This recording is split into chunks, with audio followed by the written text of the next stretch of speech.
국민 여러분, 현재 대한민국은 총성 없는 제2의 6.25 전쟁을 수행하고 있습니다.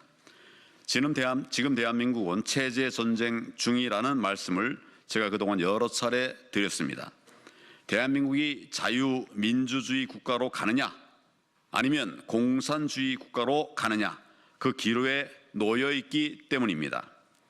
70여 년 전에는 김일성이 탱크를 앞세워서 낙동강 전선까지 밀고 내려왔고 중공군의 불법 개입으로 일사후퇴를 하게 되었습니다.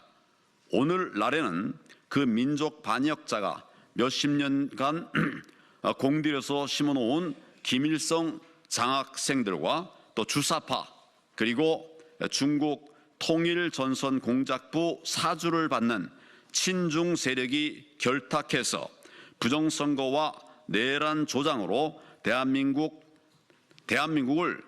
극심한 혼돈 속으로 몰아넣고 있습니다. 대한민국은 지금 민주당이 일으킨 반란에 경찰과 공수처 그리고 법원의 일부까지 가담해서 큰 혼란에 빠져든 상태이며, 여기에 일부 언론까지 동조하고 있는 극심한 위기 상황입니다. 이를 반국세, 즉 반국가 세력들은 우리 손으로 뽑은 대통령을 내란 수괴라는 칼을 씌워서 오라줄로 꽁꽁 묶으려고 하고 있습니다. 그러나 이는 반역의 길입니다. 대통령이 비상계엄을 선포한 것은 결코 내란죄가 될 수 없습니다. 내란죄는 그 목적이 국헌 문란일 경우에만 성립되는 것입니다. 국헌의 본체인 대통령이 무슨 내란을 저지른단 말입니까? 절대 내란이 아닙니다. 그렇기 때문에 다른 어느 나라에서도 대통령을 내란죄로 처벌한 예가 없습니다. 반국세의 거짓말에 여러분들은 속지 마십시오. 그런데 오늘날 이 모든 위기의 원인은 2022년, 2024년 총선에서 총체적인 부정선거로 의석수를 도둑질한 부정선거 세력들에 의해서 저질러진 것입니다. 22대 국회에서 부정선거로 192석을 차지한 민주당 등은 윤석열 정부 출범 이래 모두 29번의 탄핵 소추를 자행해 왔습니다. 끊임없이 정부의 손발을 묶고 대한민국을 무정부 상태로 만들려고 했습니다. 그렇지 않아도 문재인 정권의 폭정으로 피폐해진 국민, 국가, 경제의 숨통을 아예 끊어버릴 기세로 국정의 발목을 잡는 그런 일만 했습니다. 2026년도 정부 유지 운영을 위한 최소한의 핵심 예산마저도 전액 삭감했습니다. 각종 민생 지원 예산도 예외 없이 무차별적으로 삭감하는 횡포를 저질렀습니다. 도저히 정부를 온전히 운영할 수 없을 지경으로 짓밟았습니다. 입법 활동 역시 위헌적인 법안을 끊임없이 발의했습니다. 입법 독재였습니다. 민주당은 22대 국회가 개원한 이래 단 하루도 예외 없이 정부에 흠집 내고 발목 잡는 그런 행패를 일삼아 왔습니다. 윤석열 대통령은 부정선거 세력이 대한민국 자유민주주의 시스템을 붕괴시키는 것을 막아야만 했습니다. 법원조차도 선관위를 일방적으로 편드는 그런 행태를 보이는 상황에서 나라 살릴 유일한 방법이 선관위의 서버를 압수해서 부정선거의 실상을 밝히는 바로 그것이었습니다. 그렇기 때문에 이를 위한 유일한 방법이 비상계엄이라고 판단해서 대통령의 헌법상 권한인 비상계엄을 선포했던 것입니다. 즉 나라를 살리기 위한 결단이었던 것입니다. 이렇게 만든 원흉은 바로 민주당, 종북좌파, 반국가 세력들입니다. 만약 대통령이 이런 상황을 알고 있으면서도 그냥 덮어두고 임기를 마치려 했다면 그것이야말로 직무유기입니다. 윤 대통령은 이런 현실에 맞서 싸워서 나라를 지키기 위해 부득이 계엄을 선택했던 것입니다. 자유민주주의 체제를 지키기 위한 선택이었습니다. 그러나 상황은 녹록지 않습니다. 저는 공안검사 출신으로 14년에 걸쳐서 수사한 끝에 통진당 해산을 완결지은 바 있기 때문에 저들에 대해서 너무 잘 알고 있습니다. 2014년 통진당이 해산된 지 10년이 지난 오늘날에도 통진당 세력인 경기동부연합 등은 건재합니다. 이들은 한낱 자범 전과자 출신 이재명을 성남시장, 경기도지사, 급기야는 대선 주자로 내보낼 정도입니다. 나아가서 국회의원 거대 야당의 대표로까지 당선시키는데 결정적으로 기여를 했습니다. 현재 이재명 대표는 12개 혐의로 5개 재판에 직면해 있습니다.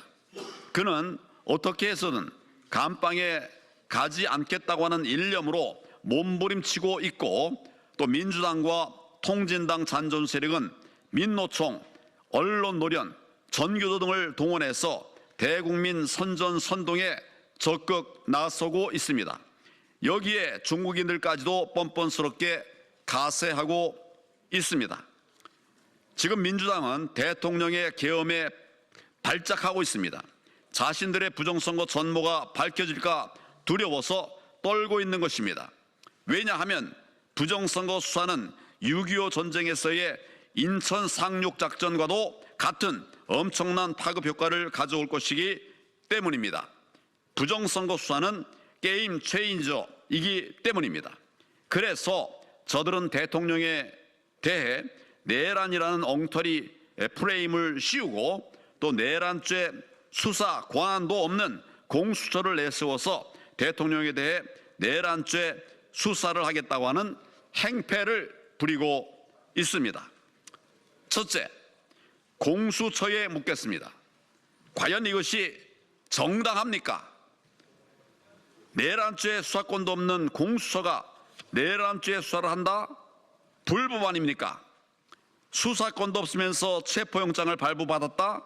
정말 불법 아닙니까? 그것도 서울중앙지법이 아닌 서울서부지법에, 이게 정말 말도 안 됩니다. 언론에 의하면 서울중앙지법에서 1차 체포영장이 기각된 후에 편법으로 서울서부지법에서 체포영장을 발부받았다는 그런 보도까지 나왔습니다. 공수처에 대한 신뢰가 정말 얼마나 바닥인지를 쉽게 알 수가 있습니다.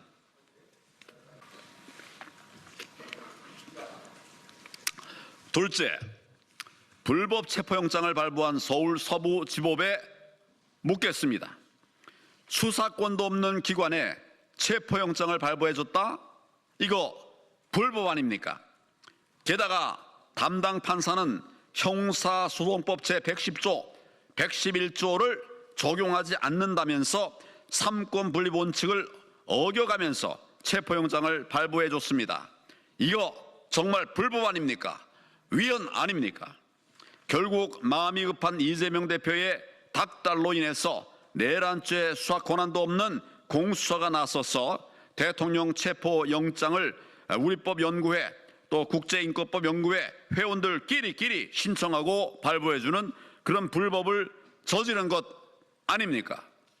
셋째, 경찰에 당부합니다. 범죄자 이재명 대표가 감방에 가지 않으려고 별별 짓을 다 하고, 또 공수처가 날뛴다고 하더라도 경찰마저 체포조로 나설 가세해서는 안 됩니다. 내란죄 수사권은 경찰에 있고, 또 경찰이 발부받은 체포영장도 아닌데 경찰이 공수처 하수인 노릇을 할 하등의 이유가 없기 때문입니다. 게다가 민주당 이상식 의원은 자신의 당과 경찰 국가수사본부 간의 메신저 역할을 했노라고 자랑스럽게 공개했습니다. 그러니 국민들은 민주당이 경찰 위에서 지시를 내리고 있다고 볼 수밖에 없는 그런 상황입니다. 민주당이 불법 수사 개입을 자인한 꼴 아닙니까? 더더구나 어제 법원의 행정수장인 법원행정처장은 형사소송법 제110조를 근거로 군사기밀이 요구되는 장소에서 책임자의 허가 없이 영장을 집행하는 것은 적법하지 않을 수 있다. 대통령 경호처의 영장 집행 불응이 법적으로 정당할 수 있다. 이렇게 밝혔습니다. 따라서 지금 경찰은 경거망동해서는 안 됩니다.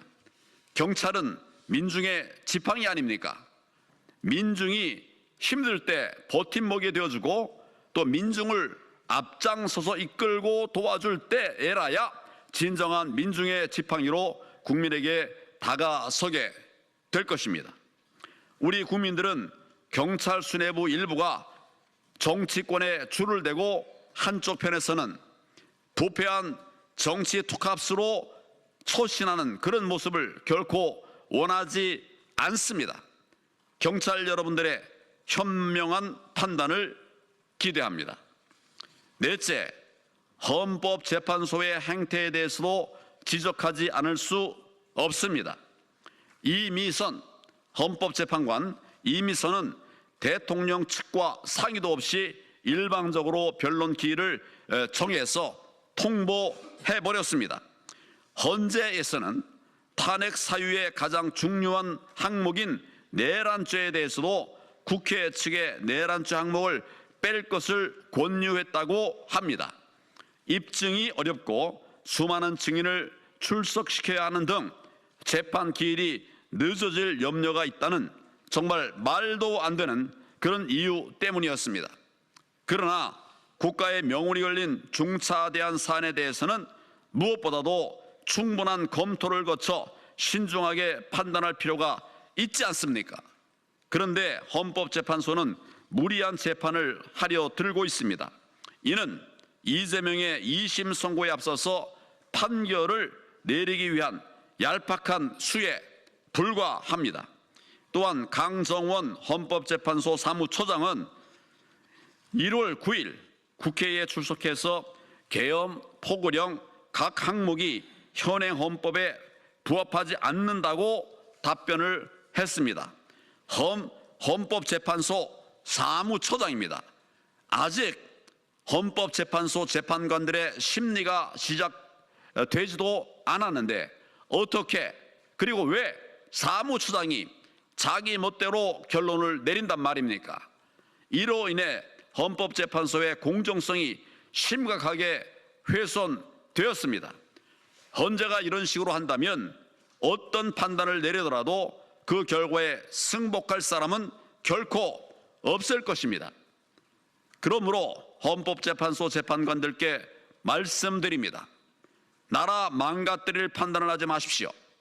나라 살릴 재판을 하십시오. 눈치 보지 말고 정의롭게 판단하십시오. 다시는 박근혜 대통령 탄핵 때와 같은 그런 우를 범하지 마십시오.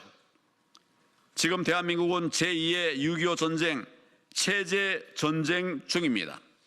참으로 감사하게도 윤 대통령을 지키기 위해 애국 시민들이 분연히 나서고 있습니다. 8년 전 박근혜 대통령 탄핵의 뼈아픈 기억을 교훈 삼아서 엄동설안에 밤새 눈 맞아가면서 육탄방으로 한남동 관절을 지키고 있습니다. 마치 6.25 때 낙동강 전선에서 전투하듯이 싸우며 버티고 있습니다. 특히 지금은 청년들이 일어나고 있습니다. 8년 전과는 전혀 다릅니다. 현명한 우리 청년들은 윤석열 대통령을 지키는 것이 자유민주주의 대한민국을 지키는 것이라는 이런 사실을 너무나도 잘 알고 있기 때문입니다. 윤석열 대통령 지지율이 46%에 이르르며 고공행진을 하자 민주당 등의 발버둥 역시 그게 달하고 있습니다. 야당은 내란이라는 프레임을 걸어놓고 국민의 시선을 빼앗고 있지만은 부정선거가 만천하에 공개되면 공룡처럼 대멸종의 순간을 맞게 될까 두려워하고 있습니다. 메이저 언론도 마찬가지입니다. 그래서 지난 7일 민주당은 부정선거라는 말만 해도 3년 이하의 징역에 처하는 그런 악법까지 발의를 했습니다. 부정선거를 언급하기만 해도 형사처벌한다? 공산주의, 사회주의가 하는 짓 아닙니까? 북한 김정은의 반동사상 문화배역법과 뭐가 다릅니까? 그것도 모자라서 민주당이 이제는 카톡 검열까지 한다고 합니다. 공산주의 맞지 않습니까? 뿐만 아니라 민주당은 선관위와 민주당 등 부정선거 세력에 대해 저항하면서 대통령과 나라를 지키기 위한 유튜브 방송, 유튜버들을 내란 선전죄로 고발했습니다. 이에 이런 걸 보면 역시 민주당은 반헌법 세력 맞지 않습니까? 저는 내란 선전죄로 고발된 유튜버들께서 원하시면 무료 변론을 해드릴 것입니다. 자유민주주의를 지키려는 분들은 보호해 드려야 하지 않겠습니까? 우리는 대통령을 지켜야 합니다. 윤석열 개인이 아닌 대한민국의 대통령을 지켜야 합니다. 전 국민이 하나 돼서 대통령을 지키는 것이 대한민국의 체제를 수호하는 바로 그 길이기 때문입니다. 우리의 단합된 힘으로 윤석열 대통령을 복귀시켜서 이 혼란을 잠재우고 대한민국을 정상으로 되돌려 놓아야 합니다. 온전한 자유민주주 대한민국, 초인류 정상국가, 바로 그런 것을 우리의 자녀, 우리의 후손에게 물려줄 책임이 바로 우리에게 있습니다. 국민 여러분, 대통령을 지키는 것이 대한민국을 지키는 길입니다. 자유애국 시민 여러분, 끝까지 함께 합시다. 우리는 반드시 승리할 것입니다. 감사합니다.